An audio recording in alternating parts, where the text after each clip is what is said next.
Can you cheat at cards? That's probably the number one question that people ask me after I do a little demonstration for them at the bar or a gig or wherever. The short answer is yes. The long answer is actually no. I could cheat at a game of cards. Would I be caught? Who knows? In private games, would I even try it? If there's no money on the line, it was just for fun, sure, I'd give it a go just to see if I could get away with it. People often say to me, if I took you to the casino, could we win? Or will you come to Vegas with me? Yeah, I'll go to Vegas for the fun trip, but I'm certainly not going to even try to cheat at a casino. It's just not worth it.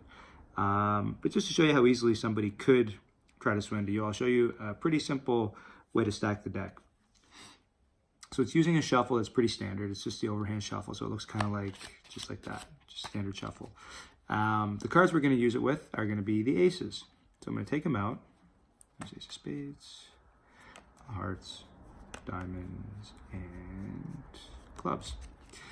So the way the stack works, you would need 3 on top and 1 on the bottom. Now generally you could win with the 3 of a kind, but just for the sake of the video, I'll show you how you could do it with 4. So you're going to want to, first of all, so we're playing 5-card poker, draw poker, and there's going to be 5 people at the table. So the equation is you take twice the amount of people at the table plus 1, 11. So you have 1, 2, 3, 4, 5, 6, 7, 8, 9, 10, 11, throw them back on top. Then you take the total number of players minus 1. So that'd be 4, 1, 2, 3, 4, throw the deck. The exact number of players, 1, 2, 3, 4, 5, a single card, and then the exact number of players again, 1, 2, 3, 4, 5.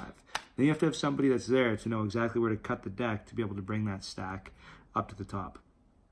Now that shuffle is going to be done a lot more smooth, a lot quicker, without an explanation while you're doing it, like I'm giving you.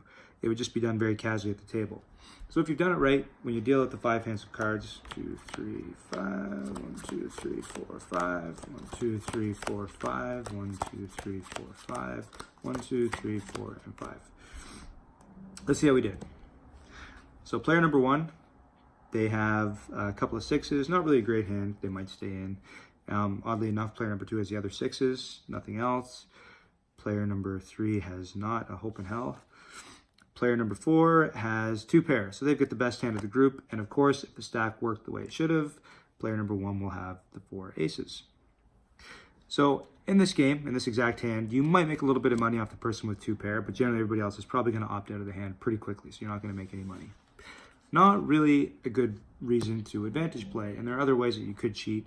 Maybe that would make it more enticing for people to stay in. So let's just try it again.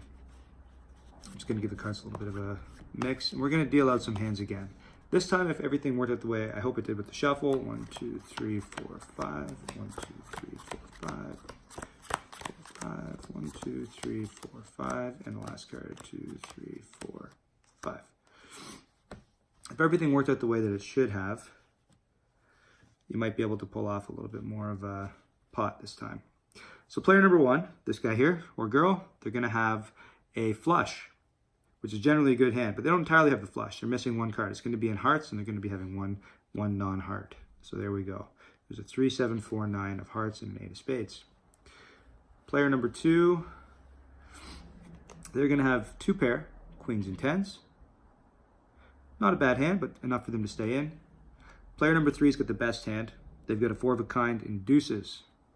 Hopefully they do. Deuce, deuce, deuce, deuce, deuce, and a 5. Okay, perfect. Player number 3, they're kind of just that friend at the table that you want to kind of keep around. They don't really have a good hand, but we're going to let them stay social. So they've got the pair of jacks. The dealer, we're not going to see what they have. I'm just going to take a quick look at their hand. Okay, not too bad.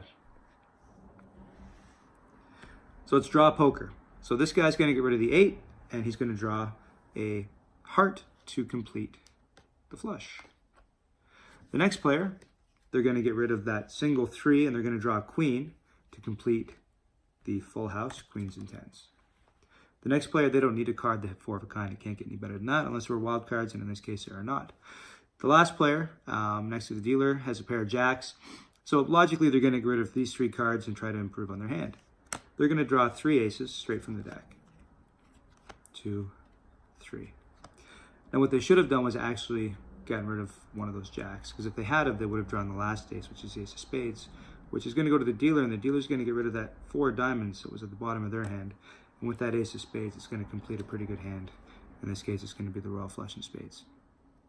I think you'll probably make a little bit more money this time.